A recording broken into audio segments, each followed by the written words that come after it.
Alright, now we are going to study SN2 reaction. ठीक है, ये एक और आपकी रिएक्शन रहती है, ये आपकी एक और कैरेक्टरिस्टिक रिएक्शन है जो एल्काइल हैलाइड अल्कोहल और ईथर के अंदर होती है।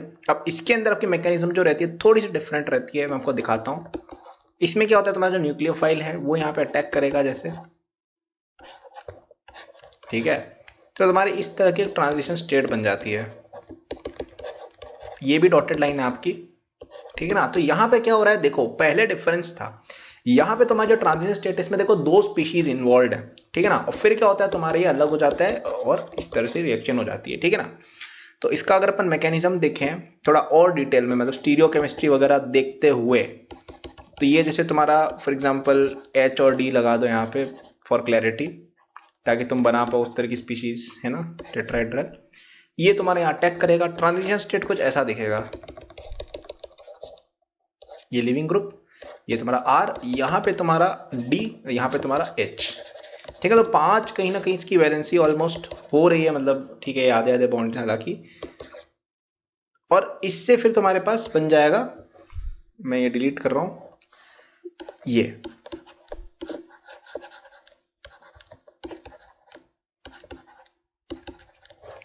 ठीक है ना। अब इसको अगर अपन बॉन्डिंग के हिसाब से समझना चाहो, ऑर्बिटल वगैरह के हिसाब से, तो यहां पे देखो ऐसा कुछ समझ सकते हो, ये तुम्हारा H, ये तुम्हारा D, यहां पे ये तुम्हारा जो C का जो p ऑर्बिटल है जिसके साथ तुम्हारे जो लिविंग ग्रुप है इसका एक ऑर्बिटल जैसे जुड़ा हुआ है, ये यहाँ पे जब आपका करेगा ना, तो तुम्हारे जो C के ये जो है ना ऊपर वाले बॉन्ड्स तो चलो जैसे हैं वैसे हैं, यहाँ पे तुम्हारे पार्शियल ओवरलैप इस तरह से होने लग जाएगा, समझ रहे हो, न्यूक्लियोफाइल के साथ भी और लिविंग ग्रुप के साथ भी, और ये तुम्हारा लीव कर देगा और इस तरह कुछ बन जाएगा। ये तुम्हारा C का ये रहा, ये D, यहाँ पे तुम्हारा H, यहाँ पे तुम्हारा इस तरह से बॉन्डिंग होकर न्यूक्लियोफाइल जुड़ा हुआ है, ठीक है। तो आई होप आप समझ गए होंगे मैं क्या कहना चाह रहा हूँ, हालांकि स्ट्रक्चर वगैरह से इतना मतलब नहीं है, ये सब नहीं आएगा एग्जाम में। तो ये वन स्टेप कंसर्टेड मैकेनिज्म होती है, मतलब कोई इंटरमीडिएट फॉर्मेशन इसमें बीच में नहीं हो रहा है, एक स्टेप में हो रही है। जैसे पहले अपन देख रहे थे ना कि 2 स्टेप में रिएक्शन, इसमें एक ही स्टेप के अंदर रिएक्शन हो जाती है, ठीक है ना। SN2 के अंदर मॉलिक्यूल जो है, और हाँ एक बात और, ट्रांजिशन स्टेट और इंटरमीडिएट डिफरेंट चीजें होती हैं, ठीक है ना। इंटरमीडिएट का मतलब है कि यार जैसे कार्बोकेटायन हो गया, है ना, या फिर आपका फ्री रेडिकल हो गया, ये होता है इंटरमीडिएट, ठीक है ना। वहां पे ट्रांजिशन स्टेट बनी थी, जो मैंने बनाई थी ना स्ट्रक्चर इस तरह की, है ना, ये ऐसे डबल बॉन्ड थे, ये एक ट्रांजिशन स्टेट थी, ये डिफरेंट होती है। इंटरमीडिएट यहाँ पे नहीं बन रहा है, क्योंकि आपने देखो SN1 के अंदर अपन कार्बोकेटायन बना रहे थे ना, वो इंटरमीडिएट बन रही थी, लेकिन यहाँ पे क्या कार्बोकेटायन बन रहा है, नहीं। तो ये चीज दिमाग में रखनी है, वन स्टेप मैकेनिज्म है। इसके अलावा इसके अंदर आपकी जो न्यूक्लियोफाइल अटैक करता है ना, वो opposite side of the leaving group से यहां से अटैक करता है, बात दिमाग में रखना। ट्रांजिशन स्टेट के अंदर आपकी जो होती है ना, आप जो ट्रांजिशन स्टेट आपके पास है उसके अंदर तुमने देखा हो तो 2 स्पीशीज रहती हैं, ठीक है। यहाँ पे तुम्हारा लिविंग ग्रुप भी रहता है, न्यूक्लियोफाइल भी अटैच रहता है। तो इसलिए यहाँ पे क्या होता है, इसको अपन इसकी मॉलिक्यूलरिटी अपन 2 बता देते हैं, इसलिए इसको SN2 बोला जाता है, 2 यहाँ पे इससे आया है। तो यहाँ पे अपन एक चीज और नोट करेंगे कि लिविंग ग्रुप जब डिपार्ट हो रहा होता है तो complete inversion of the configuration is observed, इसको कहा जाता है वॉल्डन इन्वर्जन, ठीक है। तुम्हारी जो कॉन्फ़िगरेशन है ना तुम्हारे कार्बन की, कायरल कार्बन की, वो चेंज हो जाती है, ये चीज दिमाग में रखनी है। 100% इन्वर्जन होता है, केवल एक प्रोडक्ट यानी सिंगल स्टीरियो आइसोमर इसमें फॉर्म होता है, ठीक है ना। कॉन्फ़िगरेशन इन्वर्ट होता है, लेकिन हम इसकी ऑप्टिकल रोटेशन के ऊपर कमेंट नहीं कर सकते हैं क्योंकि प्रोडक्ट बिल्कुल डिफरेंट बनता है ना, ये चीज आप ध्यान में रखिएगा। तो अब इसके अंदर अपन रिएक्शन देखते हैं स्टेप वाइज, मतलब लाइक अलग अलग स्पीशीज के लिए। तो सबसे पहले अपन देखते हैं RX के अंदर, ठीक है। अब यहां पे वापस से कि कोई भी ऐसा फैक्टर जिससे ट्रांजिशन स्टेट स्टेबलाइज हो रही है वो तुम्हारी SN2 की रिएक्शन की रेट को बढ़ाएगा, ठीक है ना। तो अब ये डिपेंड करता है सबसे पहले नेचर ऑफ एल्काइल हैलाइड के ऊपर डिपेंड करता है, ऑब्वियसली नेचर ऑफ RX पे डिपेंड करता है। तो फॉर एग्जांपल अगर तुम देखो, एक ऑब्जर्वेशन देखना कि तुम जैसे ये लेते हो, ठीक है ना, 1 डिग्री लेते हो, वर्सेस तुम अगर लेते हो 2 डिग्री, वर्सेस तुम लेते हो अगर 3 डिग्री, इनमें एक चीज नोट की गई है कि ये यूजुअली SN2 रिएक्शन देते हैं, ये आपकी SN1 SN2 दोनों देते हैं, और ये जो होता है ना ये तुम्हारा मोस्टली SN1 देता है, SN2 नहीं देता है, ये वेरी लेस SN2 देता है। अब इसका अगर अपन रीजनिंग समझने की कोशिश अगर करते हैं, वो इसलिए होता है क्योंकि तुम्हारी ट्रांजिशन स्टेट जो बन रही है ना उसमें क्या हो रहा है, ध्यान से देखो, तुम्हारे पास जैसे कार्बन है, यहाँ पे X अलग है, फिर यहाँ पे इतने सारे ग्रुप्स लगे हुए हैं।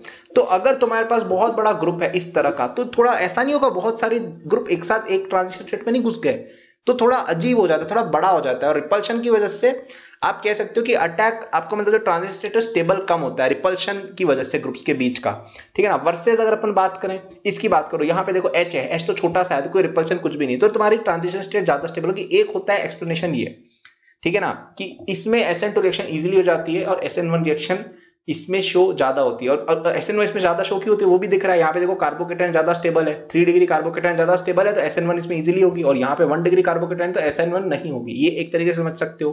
और SN2 ज्यादा क्यों हो रही है, वो ट्रांजिशन स्टेट की क्राउडेडनेस से तुम समझ सकते हो। एक और एक्सप्लेनेशन भी रहता है, जैसे तुम्हारे पास 1 डिग्री कार्बोकेटायन है, ठीक है ना, इसमें क्या है, हाइड्रोजन हाइड्रोजन हाइड्रोजन और X है, तो यहाँ पे हाइड्रोजन का छोटा सा इलेक्ट्रॉन क्लाउड है। अब यहाँ पे न्यूक्लियोफाइल को जैसे आके टाइम पास करना है कि भाई मैं तेरे पर अटैक करने आ रहा हूँ, वो आ सकता है, उसका इतना सारा रूम है, ठीक है। कभी फुटबॉल देखते हो तो भैया डिफेंडर इतने दूर दूर खड़े हैं, बहुत स्पेस है, तो ये यहाँ से क्रॉस मारेगा और ये अटैक हो जाएगा। लेकिन अगर अपन बात करें यहाँ पे, ये है तुम्हारा बड़ा सा ग्रुप, ठीक है, सर्जियो रामोस, ठीक है ना, मतलब खतरनाक, समझो, मतलब बड़े बड़े डिफेंडर्स मौजूद है यहाँ पे, तो ये इसको आने नहीं देंगे, जगह ही नहीं है, इतनी सी जगह है, और यहाँ पे देखो इतना रूम खाली था, यहाँ पे है ही नहीं जगह, तो कहाँ से आएगा, तो ये भी एक तरीके से समझ सकते हो, ठीक है ना। तो अब ये चीज अपन समझ गए होंगे होप कि CH3X जो होता है इसके अंदर ज्यादा रिएक्शन की रेट रहती है compare to 1 degree RX, compare to 2 degree, compare to 3 degree. तो ये चीज दिमाग में रखेंगे आप कि ऑर्डर ये रहता है आपकी SN2 रिएक्शन का, ठीक है ना। अब यहाँ पे एक और चीज देखी गई है, सेकंड फैक्टर जो अफेक्ट करता है ना, वो ये ध्यान दो, तुम जैसे इन 4 स्पीशीज की बात करो, एक है तुम्हारे पास ये, यहाँ पे X डाल दो कोई, ये तुम्हारे पास है नंबर 1 स्पीशीज। दूसरी स्पीशीज है तुम्हारे पास ये, ठीक है। तीसरी स्पीशीज है तुम्हारे पास ये वाली, और चौथी स्पीशीज है तुम्हारे पास ये वाली। अब इनके अंदर अपन ने रेट देखी ना, इसके अंदर अपन रेट देखते हैं तो कुछ ऐसी आती है, तुम एक बार खुद सोच के बताओ क्या रेट आएगी। तो इसमें नोट किया गया SN2 रिएक्शन सबसे ज्यादा इसमें होती है, फिर इसमें होती है, फिर इसमें होती है, फिर इसमें होती है। अब यहाँ पे तुम ऐसा नहीं सोच सकते हो कि भाई यहाँ पे अपन वो वाला लॉजिक लगा ले जो अपन पहले देख रहे थे कि भाई 1 डिग्री जो होता है वो इजी होता है, कि ये सारे ही 1 डिग्री, ये भी 1 डिग्री, ये भी 1 डिग्री, ये भी 1 डिग्री, और ये ग्रुप तो बहुत दूर है, ये ग्रुप दूर है, तो इन पे अपन लॉजिक वो वाला नहीं लगा सकते क्राउडेडनेस वाला। यहाँ पे एक नया रहता है आपका कि तुम्हारा जो बीटा कार्बन होता है ना, बीटा कार्बन मतलब ये अल्फा पोजीशन और ये बीटा पोजीशन। बीटा पोजीशन यहाँ पे देखो, ये पूरी बीटा पोजीशन है, ये देखो ये बीटा पोजीशन है, ये तुम्हारी बीटा पोजीशन है। इन पे जैसे जैसे क्राउडेडनेस बढ़ती है, ठीक है ना, जैसे जैसे क्राउडेडनेस बढ़ती है तुम्हारी अटैक ऑफ न्यूक्लियोफाइल कम होने लग जाती है, ठीक है। तो इस लॉजिक से तुम समझ सकते हो कि यार तुम्हारे जो बीटा पोजीशन है उस पे जो कार्बन की क्राउडेडनेस बढ़ेगी तो SN2 की प्रोबेबिलिटी कम हो जाएगी। तो यहाँ पे बीटा कार्बन बहुत कम क्राउडेड है तो SN2 ज्यादा होगा। अब this was in opposition to आपका SN1 में क्या होता था, कई बार यहाँ पे कार्बोकेटायन रीअरेंजमेंट वगैरह हो जाते थे और अपन देखते थे कि क्राउडेडनेस बढ़ने से SN1 रिएक्शन फेवर हो रही थी। तो SN1 SN2 में यहाँ पे भी उल्टा लॉजिक रहता है, दिमाग में रखना, ठीक है। नेक्स्ट एक चीज और नोट की गई है, ठीक है ना, वो ये चीज है कि अगर तुम इन तीनों में कंपैरिजन करते हो,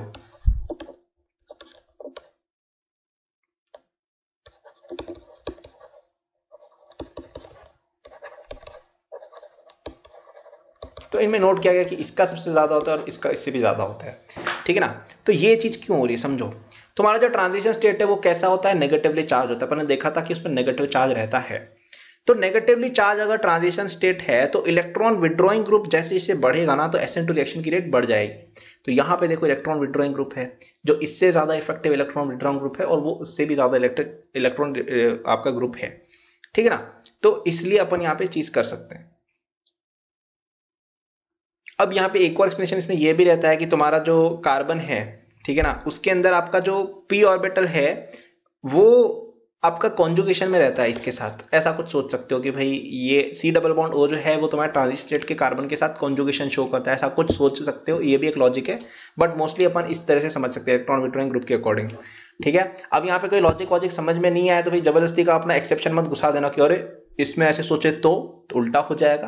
भाई ऐसे नहीं होती केमिस्ट्री में, बहुत बार बताया कि अपन नेचर को ऑब्जर्व करते हैं, नेचर में पाएगा कि ऐसा हो रहा है, अपन ने उसको एक्सप्लेन करने के लिए एक्सप्लेनेशन बना लिया, उल्टा नहीं चलता है, ठीक है। तो आप इसको एक्सेप्ट करेंगे, क्वेश्चन नहीं करेंगे, वरना क्वेश्चन सॉल्व नहीं कर पाएंगे। नेक्स्ट अपना आता है ठीक है, आपको अगर रिसर्च करनी है बिल्कुल कर सकते हैं, मैं खुद कह रहा हूँ भाई करो, जाके ढूंढो क्यों होता है ऐसा और डिटेल में जाके। लेकिन फिर आपका टाइम वेस्ट हो और एग्जाम में नंबर कम आए, फिर मत बोलना कि भाई बताया नहीं था कि ये चीज आपको अच्छे से आनी चाहिए, है ना। तो अब अपन देखते हैं इसके अंदर मेरे भाई क्या हो रहा है, ठीक है ना। इसमें ऐसा हो रहा है कि तुम अगर इसकी बनाते हो ट्रांजिशन स्टेट, वो कुछ ऐसी दिखती है पहले वाले की। ये तुम्हारा न्यूक्लियोफाइल यहाँ पे है, यहाँ पे तुम्हारा X माइनस है, और यहाँ पे मेरे भाई चल रही है कॉन्जुगेशन मस्त, ठीक है ना। तो यहाँ पे जो डबल बॉन्ड है ना, ये कॉन्जुगेशन के साथ है आपके एम्प्टी ऑर्बिटल के साथ, ऐसा कुछ आप सोच सकते हो। ट्रांजिशन स्टेट ज्यादा स्टेबल हो जाती है because of this double bond, ठीक है। तो इस लॉजिक से अपन बोलते हैं यार कि ये जो ट्रांजिशन स्टेट है ज्यादा स्टेबल है because the double bond is in conjugation with the empty orbital, alright. तो इसलिए ये एक ऑब्जर्वेशन होती है। अगेन आई नो कि ये कुछ लोगों को शायद कन्विंसिंग नहीं लग रहा होगा कि यार अपन ऐसे कैसे कर सकते हैं, बट ये चीज होती है ना, कि आपका यहाँ पे डबल बॉन्ड है, ये कहीं ना कहीं इनके साथ कॉन्जुगेशन वगैरह आप थोड़ा सोच सकते हो, और इसलिए ये आपकी ज्यादा स्टेबिलिटी कर लेते कि यार इनका कोई ना कोई इफेक्ट यहाँ भी पड़ रहा है इसके इलेक्ट्रॉन क्लाउड पे, जो एक पॉजिटिव री दे रहा है इस ट्रांजिशन स्टेट को, ठीक है ना। अब अपन नेक्स्ट अगर देखें, फिफ्थ अगर अपन देखें कि कैसे आप रेट डिटरमाइन कर सकते हो, तो एक और चीज देखी गई कि ट्राइफिनाइल हैलाइड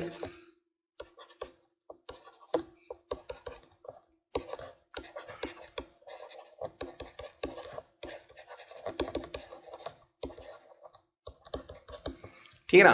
अब यहां पे एक ऑर्डर अगर आप देखोगे तो यहां पे अपने थोड़ी देर पहले डिस्कस किया था कि यार स्टेरिक हिंड्रेंस बढ़ती है तो SN2 कम होती है, लेकिन यहां पे ऐसा नहीं हो रहा है, यहां पे SN2 का अलग ऑर्डर है। ये क्यों हो रहा है अपन समझने की कोशिश करते हैं यहां पे, ठीक है ना।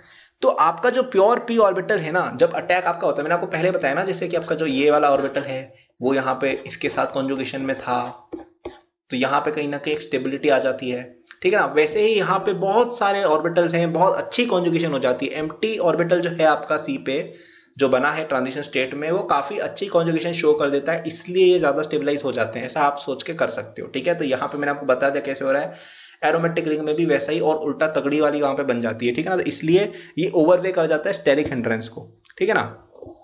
अब यहाँ पे एक और अपन एग्जाम्पल देखते हैं, जैसे तो ये एग्जाम्पल कम लॉजिक भी है, ठीक है। तो लॉजिक के भी समझते जाओ कि भाई मैं जो बोल रहा हूँ हमने कौन सा कब कैसे यूज करना है, ठीक है ना। वैसे देखो इतना खतरनाक कोई लॉजिक लगाएगा नहीं कि भाई कोई अलग ही लॉजिक लगाता है, एकदम क्लियर कट क्वेश्चन आते हैं जेई में, ठीक है ना, कोई पंगा नहीं करते हैं जेई वाले। अब यहाँ पे बताओ कौन सा ज्यादा SN2 शो करेगा, ठीक है। ये तुम थोड़ा बहुत खुद भी सोच सकते हो, यहाँ पे वापस से वही लॉजिक लगेगा कि ये जो लोन पेयर है ना, इसका ये कॉन्जुगेशन में इस रिंग के साथ, तो ये आपका उतना इजीली ट्रांजिशन स्टेट वगैरह नहीं बनाएगा, है ना। या फिर यहाँ पे आपका डबल बॉन्ड भी इसको ब्रेक करना इजी है, तो ट्रांजिशन स्टेट के अंदर आप देखेंगे कि डबल बॉन्ड ब्रेक करके फिर आपकी रिएक्शन हो रही है, और ये वाला बॉन्ड ब्रेक करके CX बॉन्ड, तो इसलिए वापस से यहाँ पे SN1 वाला ही लॉजिक लगा के हम बोलेंगे कि ये ज्यादा रिएक्टिव रहता है। तो हर केस में SN1 और SN2 अपोजिट नहीं चलते हैं, है ना। आपको थोड़ा सोच समझ के करना पड़ता है काम कभी कभी, ठीक है ना। तो अब यहाँ पे अपन देखेंगे कि ये दोनों जो स्पीशीज है ना, ये कभी भी आपके सामने आ जाए, टर्ट ब्यूटाइल हेलाइड ये वाला स्पीशीज, और एक और ये नियोपेंटाइल हेलाइड। नियोपेंटाइल हेलाइड का स्ट्रक्चर बना के देखो पॉज करके, यही बना क्या, बढ़िया है ना। नियोपेंटाइल हेलाइड ये दोनों जो होते हैं ना, ये आपका नहीं देते हैं SN2 रिएक्शन, बहुत ही कम प्रोडक्ट बनता है, तो अपन इसको ना के बराबर ही मानेंगे, ठीक है ना। ये SN1 देते हैं लेकिन SN2 नहीं देते हैं स्टेरिक हिंड्रेंस की वजह से, ठीक है। अब यहाँ पे एक और चीज देखेंगे, ये अपन ने थोड़े दिन पहले ये भी देखा था, यहाँ पे कार्बोकेटाइन तुम्हारा बन नहीं पा रहा था तो SN1 नहीं हो रहा था, तो यहाँ पे तुम्हारा SN2 भी नहीं होता है और SN1 भी नहीं होता है। तो ये एक एल्काइल हैलाइड मेरे भाई ऐसा है जो बेचारा अकेला है, ठीक है ना। ये बेचारा ना SN1 देता है ना SN2 देता है, किस्मत का मारा है, बाईसाइक्लो कंपाउंड है, इसका तो नोमेनक्लेचर तक नहीं पढ़ते हैं कई सारे बच्चे। एनीवे आगे बढ़ते हैं। ये तीनों स्पीशीज के अंदर भी आपका SN2 शो नहीं होता है, क्यों, क्योंकि यहाँ पे partial double bond character show हो रहा है, ठीक है ना। तो इससे क्या है, तुम्हारे बॉन्ड स्ट्रेंथन हो जाता है, इजी टू ब्रेक नहीं रहता है, तो यहाँ पे SN2 नहीं होता है, ठीक है ना। तो अब यहाँ पे अपन एक नोट कर लेते हैं, एक टेबल, ठीक है, एक टेबल आप बनाएंगे कि SN2 रिएक्शन जो है उसका एक रिलेटिव ऑर्डर की अगर अपन बात करें फॉर डिफरेंट डिफरेंट स्पीशीज, तो मैं तुम्हें यहाँ पे बना के बताऊंगा कुछ स्पीशीज।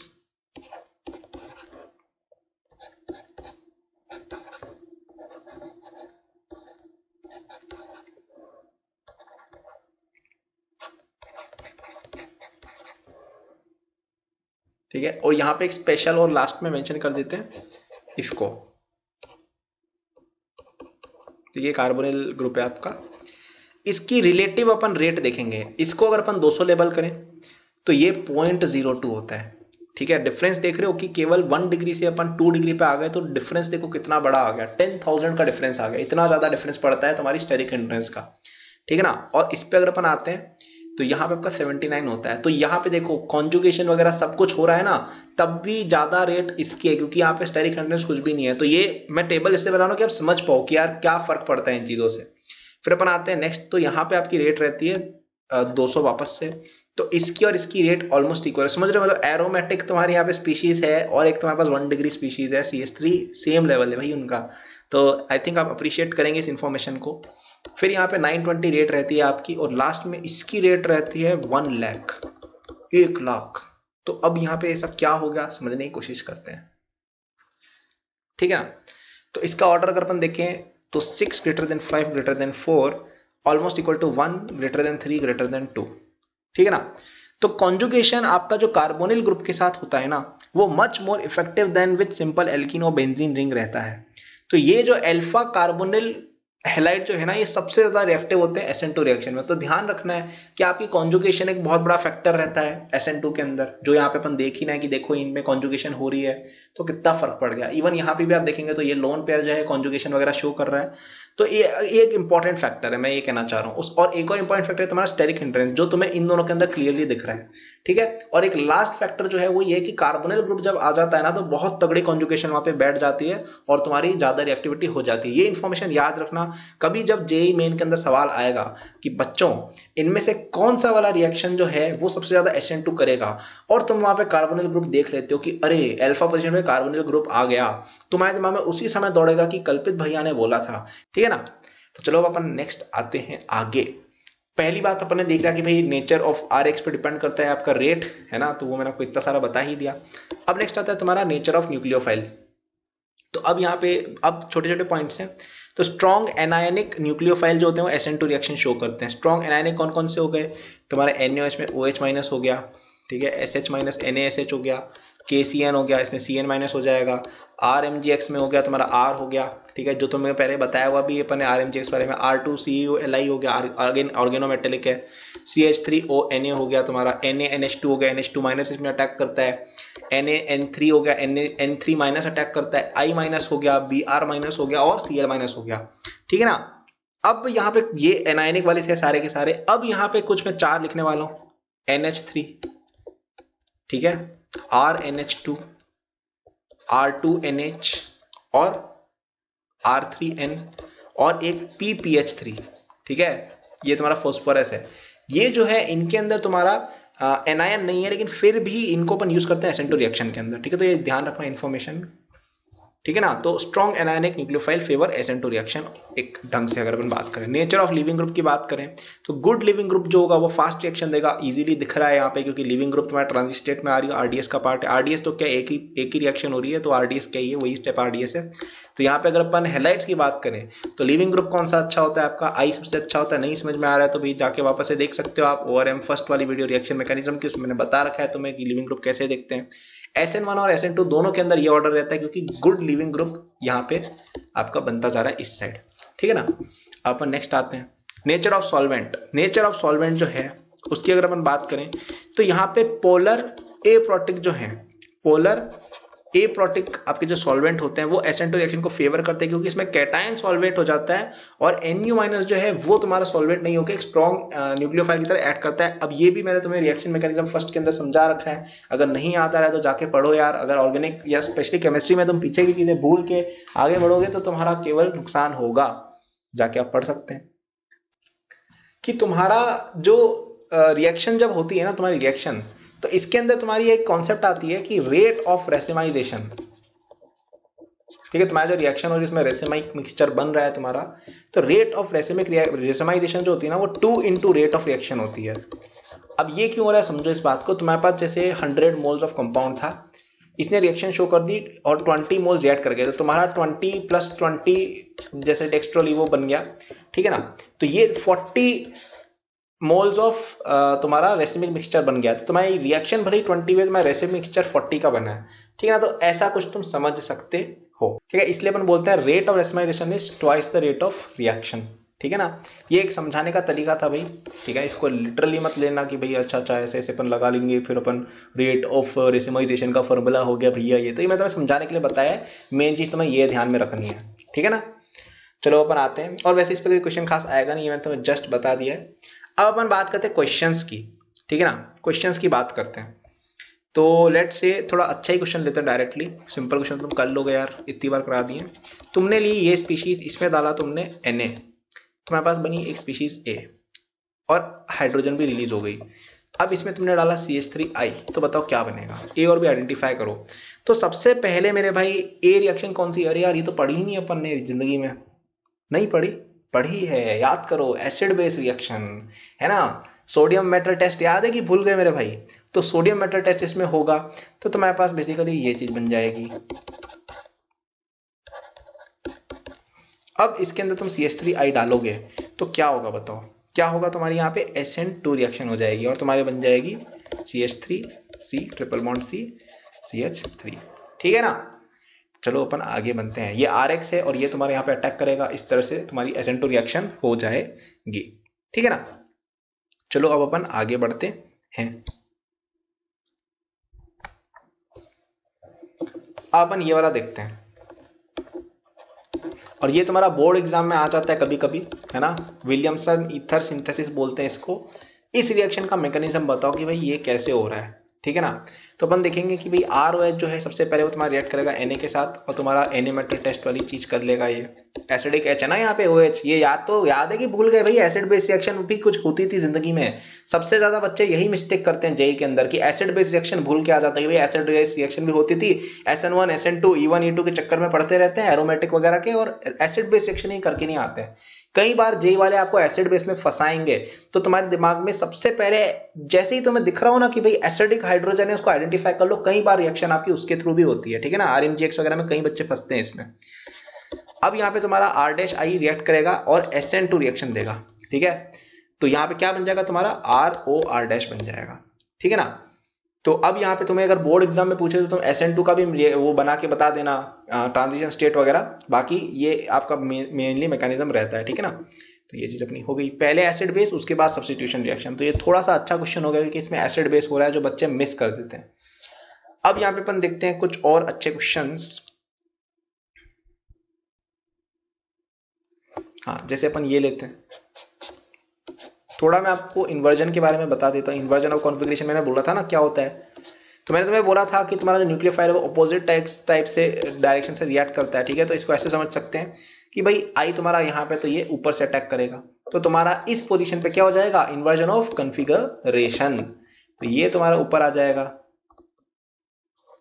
और ये तुम्हारा नीचे आ जाएगा, ठीक है। तो यहाँ पे इन्वर्जन ऑफ कॉन्फ़िगरेशन हो गई। तो ठीक है, ये सब चीजें आप कर सकते हो। इसमें कभी कभी आपके स्टीरियो बेस्ड क्वेश्चन कर देंगे, तो क्या करना है, पहले रिएक्शन करा देंगे, इन्वर्जन कर देंगे कॉन्फ़िगरेशन का, उसके बाद जो भी पूछा कर डालेंगे, खत्म बात।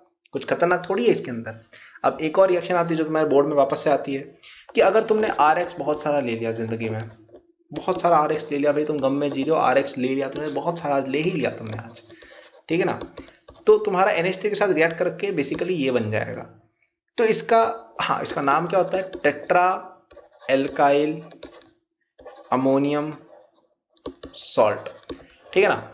तो ये जो आपका बना है ना, ये इसका मैकेनिज्म क्या है ये तुम्हें पूछा है, और ये बोर्ड एग्जाम में कभी कभी आ जाता है। तो यहाँ पे देखो, पहले RX तुम्हारा NH3 का, अब याद करो तुम्हें मैंने बोला था कि NH3 जो है ये तुम्हारा SN2 रिएक्शन शो करता है, याद है कि भूल गए, है ना। तो ये NH3 के साथ SN2 शो करेगा और तुम्हारा क्या बन जाएगा, सबसे पहले RNH3 प्लस XI माइनस। अब यहाँ पे वापस से तुम्हारा जो है HX तुम्हारा चला जाएगा और ये बन जाएगा RNH2। अब RNH2 भी शो करता है SN2, याद है कि भूल गए। अब RX एक्सेस में तो और आ जाएगा। अब यहाँ पे ऐसे ही रिएक्शन होगी और बन जाएगा क्या, R2NH। अब ये वापस से RX के साथ रिएक्ट करेगा और तुम्हारा वापस से ये बनेगा सॉल्ट, और उसके बाद वापस से HX चला जाएगा, वापस से ये R3N बनेगा और तुम्हारे पास फाइनली आ जाएगा R4N प्लस X माइनस, ठीक है। तो ये इसकी मैकेनिज्म थी। बोर्ड एग्जाम में आया तो चारों स्टेप लिखना, एक का तुम ट्रांजिशन स्टेट वगैरह बना के दिखा देना, ठीक है ना। अगर बड़ा क्वेश्चन आता है तो सबका ही बना देना, एक नंबर का क्वेश्चन है तो ऐसे शो कर देना। चलो भैया अपन आगे आते हैं नेक्स्ट पे। SN2 इन ROR डैश। ठीक है, ईथर के अंदर अगर अपन बात करें कि भाई क्या होता है, तो इसमें वापस से दो रिएजेंट्स हैं, H6 और H3O प्लस। तो सबसे पहला अपना रिएक्शन होता है HX के साथ। उसकी अगर अपन मैकेनिज्म यहाँ पे देखें तो ये तुम्हारा वही रोज वाला मैकेनिज्म है, तुम्हारा यहाँ लोन पे अटैक करता है, RO प्लस यहाँ पे बनता है, ये तुम्हारा यहाँ से चला जाता है, X माइनस तुम्हारा आ जाता है, और यहाँ पे तुम्हारी SN2 रिएक्शन हो जाती है, और ये तुम्हारा RX बन जाता है, और R' OH यहाँ पे बन जाता है। ठीक है ना। अब यहाँ पे R और R' अगर 3 डिग्री हो तो यहाँ पे SN1 रिएक्शन होती है 3 डिग्री या 3 डिग्री से ज्यादा स्टेबल, वरना आपकी 2 डिग्री हो जाती है। ठीक है, तो याद रखना है कि 3 डिग्री अगर हो कोई तुम्हारा एक, मतलब अगर इनमें से कोई एक 3 डिग्री या उससे ज्यादा स्टेबल कार्बोकेटायन बना रहा है कि भाई एरोमेटिक बन रहा है, या कोई बहुत अच्छी कॉन्जुगेशन हो रही है, या ये वाली चीजें हो रही हैं, जो भी है, अगर ऐसा हो रहा है तो तुम बना डालो, वरना तुम SN2 रिएक्शन करा दो। ठीक है, तो ये दिमाग में रूल रखना। SN2 रिएक्शन के अंदर न्यूक्लियोफाइल लेस हिंडर्ड एल्गाइल ग्रुप पे अटैक करता है बैक साइड से।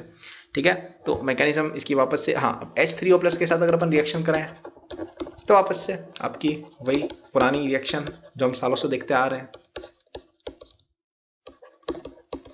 एक मैं लिख रहा हूँ फॉर्मेलिटी के लिए, लेकिन मैं इसलिए भी लिख रहा हूँ ताकि तुम लोग सीखो कि भाई यार मैकेनिज्म लिखते कैसे हैं, क्योंकि ये चीजें कभी कभी काम आ जाती है ना। थोड़ा लिखना भी सीखो, खुद से लिखो, ये चीजें काफी चीजें क्लियर होती है। लगता है कि भाई हमें ये चीजें आती हैं लेकिन नहीं आ रही होती हैं कई बार, है ना। तो ये लिखा करो खुद से। तो ये मैकेनिज्म लिख के मैंने बता दी। अब क्वेश्चन इसमें क्या ही आएगा, क्वेश्चन आ जाएगा, कर लेते हैं। जैसे फॉर एग्जांपल चलो अच्छा क्वेश्चन ही करते हैं। जैसे तुम्हारे पास ये है,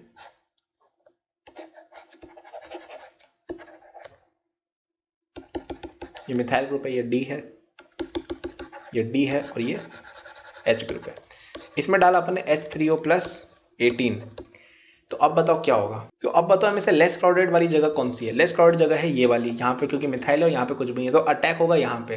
अब अटैक किस साइड होगा, अटैक होगा आपका बैक साइड से अटैक होगा। ठीक है ना। तो आपका ये OH जो है वो इस साइड से अटैक करेगा, कि यहाँ पे O आपका पहले से है, तो ये कुछ इस तरह का बन जाएगा कि ये OH खुल गया, ये तुम्हारा Me का Me यहाँ पे पड़ा हुआ है, ये यहाँ पे D है, और यहाँ पे तुम्हारा जो है, यहाँ पे तुम्हारा आ जाएगा OH18। ठीक है, ये 18 इसलिए कि भाई कौन सा O किधर जा रहा है इसके इंडिकेशन के लिए। H तुम्हारा यहाँ आ जाएगा और तुम्हारा D यहाँ पे रहेगा। तो अपोजिट साइड से अटैक करना, ये चीज दिमाग में रखनी है, बाकी सब कोई डिफिकल्ट चीज नहीं है। ठीक है ना। अब लास्ट अपना आता है, last but not the least, और ये थोड़ा इंपॉर्टेंट है, SN2 इन ROH। एल्कोहल की रिएक्शन आपको देखनी है, यहाँ पे आप देख लीजिएगा। और हाँ, एक चीज मैं बताना भूल गया कि NCERT के अंदर ये chapter I think class 12th में दिया हुआ है, एल्कोहल, फिनॉल एंड ईथर नाम करके। ठीक है, तो SN2 इन ROH की बात करें तो इसमें 5 रिएजेंट हो सकते हैं। HX हो सकता है, PX3 हो सकता है, PX5 हो सकता है, TOCl हो सकता है, ठीक है, TSCl हो सकता है, और SOCl2 हो सकता है। इन सबको अपन देखेंगे आगे। ठीक है, तो सबसे पहले अपन देखें HX के साथ क्या होता है। ठीक है, HX के साथ क्या होता है। तो अब ये मैकेनिज्म प्लीज भाई खुद से लिखने की कोशिश करो। ठीक है, खुद से लिखने की कोशिश करो, ये बहुत बार लिखी है मैंने। ये अगर नहीं लिख पा रहे हो तो भाई दिक्कत है ना। ये लीव कर जाता है, X माइनस आ जाता है, SN2 हो जाता है, और RX तुम्हारा बन जाता है विद इन्वर्जन। इन्वर्जन दिमाग में रखना है भाई, इन्वर्जन पे क्वेश्चन बना देते हैं लोग, है ना। तो अब यहां पे एक लेकिन चीज होती है कि अगर तुम्हारे पास नो ब्रांचिंग है बीटा चेन के अंदर, ठीक है, अगर तुम्हारे पास बीटा चेन में कोई ब्रांचिंग नहीं है, ठीक है, और जैसे फॉर एग्जांपल अपन ये देखते हैं CH2 और यहां पे तुम्हारा OH है, ये अल्फा और ये बीटा, ठीक है ना। तो यहां पे अब आपका जो H है वो यहां पे रिएक्ट करेगा इसके साथ, और तुम्हारा बना जाएगा CH3 CH2 CH3 CH2 O plus HH, ये वापस लीव कर जाएगा और तुम्हारा बन जाएगा इस तरह का कोई प्रोडक्ट, है ना। तो ये मैंने एक एग्जांपल आपको बता दिया कि भाई उसका एग्जांपल है। अब यहाँ पे एक चीज आपको ध्यान रखनी है कि HX जब आप यूज कर रहे हो तो आपका जो एल्कोहल है ना वो बीटा अनब्रांच्ड 1 डिग्री एल्कोहल होना चाहिए। इसका क्या मतलब है, 1 डिग्री का अल्कोहल है, मतलब कि degree of the carbon atom 1 चाहिए जहां पे आपका अल्कोहल बना हुआ है। दूसरा ये कि उसकी जो बीटा पोजीशन है वहां पे कोई ब्रांचिंग नहीं होनी चाहिए। फॉर एग्जांपल अगर ऐसी स्पीशीज तुम बना लेते हो ना ये तुम्हारा नहीं रिएक्शन, मतलब इसको नहीं करवाना है आपको, क्योंकि यहाँ पे आपकी ब्रांचिंग है और अपन ने देखा है कि SN2 के अंदर स्टेरिक इंटरेस्ट से काफी ज्यादा फर्क पड़ जाता है। सेकंड अपना होता है PX5 के साथ रिएक्शन, ठीक है ना, सॉरी PX3 के साथ रिएक्शन है ना, PX3 के साथ रिएक्शन। तो इसको आप याद ऐसे कर सकते हो, देखो ROH PX3 के साथ रिएक्ट करता है, यहाँ पे 3, यहाँ पे 3, तो तुम्हारे 3 RX बन जाते हैं और H3PO3 बन जाता है, ठीक है, ऐसे याद रख सकते हो। इसको याद करने का एक और तरीका ऐसा है कि ये ROH, ये ROH, ये ROH। वैसे ये सब उल्टे पुल्टे तरीकों से याद करना मैं तो रिकमेंड नहीं करता भाई, है ना।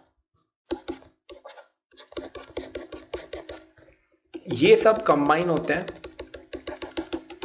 तो बताओ बाकी बच्चों को एक साथ कर लो, तो RX बन गया तुम्हारा और ये H3PO3 बन गया, ठीक है। तो ये अपना हो गया, चलो ठीक है भाई, बहुत बढ़िया।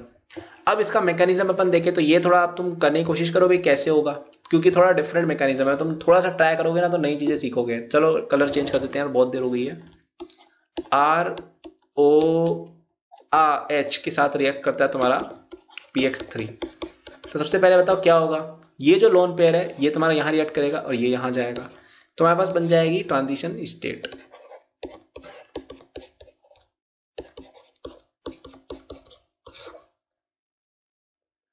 X माइनस यहाँ पे आता है और यहाँ पे जाके अटैक कर डालते हैं तुम्हारे यहाँ पे, और ये तुम्हारा चला जाता है यहाँ पे, ठीक है ना। यहाँ पे जाती है तुम्हारी SN2 रिएक्शन, RX बन जाता है, इन्वर्जन हो जाता है, प्लस HOPX2 बन जाता है। अब ये HOPX2 जो है ये फर्दर रिएक्शन करता है ROH के साथ, और तुम्हारे पास फाइनली बन जाता है 3 RX प्लस H3PO3। तो ये चीज आप ध्यान में रखेंगे, ठीक है ना। तो PX3 के साथ मैंने आपको रिएक्शन करके बता दी है, मैकेनिज्म भी बता दी है। PX5 के साथ क्या होता है, PX5 जो होता है इसके अंदर आपकी थोड़ी सी वियर्ड रिएक्शन रहती है। जैसे तुम्हारा इसको याद करने का तरीका कुछ ऐसा है, ये तुम्हारा जैसे ROH है और ये तुम्हारा है PX5, इन दोनों को कंबाइन करेंगे तो आपको मिल जाएगा SN2 के बाद RX which is again inverted plus HX plus POX3। अब इसका मैकेनिज्म मैं नहीं बताऊंगा, आपको थोड़ा गैस करके खुद से निकालने की कोशिश करनी है। वापस से सिमिलर है पहले जैसे ही, कुछ अलग नहीं है, ठीक है ना। ये आप ट्राई करें खुद से बनाने का। अब अपन देखते हैं फोर्थ, और ये जो स्पीशीज का नाम मैंने थोड़ा अजीब सा लिखा था, तुम लोग समझ नहीं पाओगे, कंफ्यूज हो गए होगे। तो ये स्पीशीज जो थी TSCL, ये होता है तुम्हारा टोसिलेट, ठीक है ना, टोसिलेट। तो जैसे ये तुम्हारा टोसिलेट आयन है, ठीक है ना, बना रहा हूं मैं इसको TOS, हम TS बोलते हैं, TOS टोसिलेट, जैसा भी तुम OTS बोलते हैं कोई लोग, ठीक है ना। ये होता है तुम्हारा टोसिलेट आयन, ठीक है। अब इसमें क्लोरीन लगा दो यहाँ पे ये O- की जगह, तो ये हो जाता है टोसाइल क्लोराइड, ठीक है ना। तो यहाँ पे क्या रिएक्शन होती है आपकी, ROH जो है ये रिएक्ट करता है तुम्हारा TSCL with presence of pyridine के साथ, ये तुम्हारा बना देता है ROTS। अब यहाँ पे तुम्हारा Na+ और X- अटैक करते हैं और बना देते हैं RX इन्वर्जन प्लस NaOTS, ठीक है। तो ये आप दिमाग में रखिएगा। अब लास्ट हमारी रिएक्शन जो है फिफ्थ एंड फाइनल, वो रहती है रिएक्शन विद SOCl2, ठीक है ना, थियोनिल क्लोराइड के साथ। तो सबसे पहला तुम्हारा जो केस है, केस 1 जो तुम्हारा है वो है तुम्हारा SOCl2 प्लस बेस, ठीक है ना, pyridine, जैसे फॉर एग्जांपल है नाइट्रोजनस बेस वगैरह। तो इसमें तुम्हारी SN2 होती है विथ इन्वर्जन। सेकंड अपना होता है कि अगर तुम SOCl2 लेते हो और उसमें कुछ भी नहीं डालते हो तो तुम्हारी होती है SNI। SNI का मतलब है रिटेंशन, ठीक है। अब अपन देखते हैं कि भाई ये क्या हो रहा है, ठीक है, कि भाई अब ये चीज स्पेशली दिमाग में रखना कि इसमें तुम्हारा इन्वर्ट नहीं करना है, रिटेन करना है तुम्हारा जो कॉन्फ़िगरेशन है। तो अब यार पहली वाली रिएक्शन में तो आई डोंट थिंक कि कुछ अलग बताने की जरूरत है, इन्वर्जन हो रहा है। आई थिंक वो तुम लोग खुद ही समझ रहे हो कि भाई उसमें लोन पेयर आएगा, अटैक करेगा, इधर से उधर चीजें जाएंगी और वो होगा। अपन देखते हैं केस 2 के अंदर क्या हो रहा है। केस 2 के अंदर या कुछ अपन देखें स्पेशल चीजें हो रही हैं। तुम्हारा जैसे ROH जो है ये तुम्हारा SOCl के साथ रिएक्ट करेगा ना, SOCl2।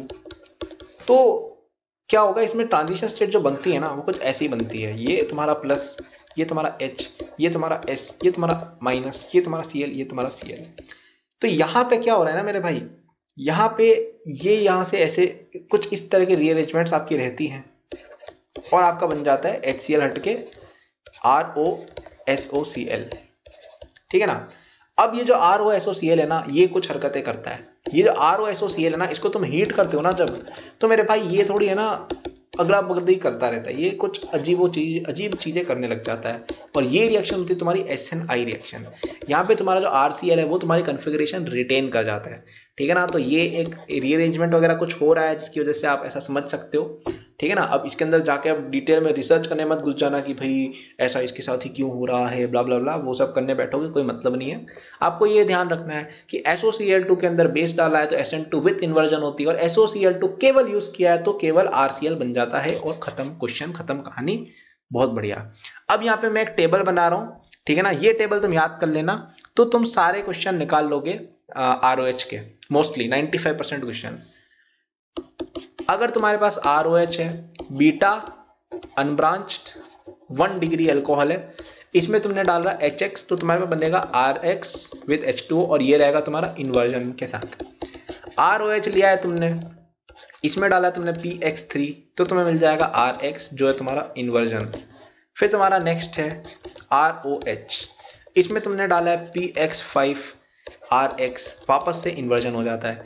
फिर तुमने लिया ROH TSCl ROTS NaX। ठीक है ना।